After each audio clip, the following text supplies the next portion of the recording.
ایک شخص حارث بن حشام نامی نے حضرت محمد صلی اللہ علیہ وآلہ وسلم سے سوال کیا تھا کہ حضور آپ پر وحی کیسے نازل ہوتی ہے؟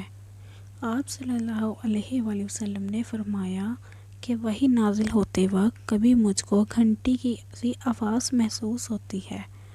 اور وحی کی یہ کیفیت مجھ پر بہت شاق گزرتی ہے۔ جب یہ کیفیت ختم ہوتی ہے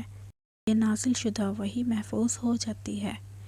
اور کسی وقت ایسا ہوتا ہے کہ فرشتہ بشکل انسان میرے پاس آتا ہے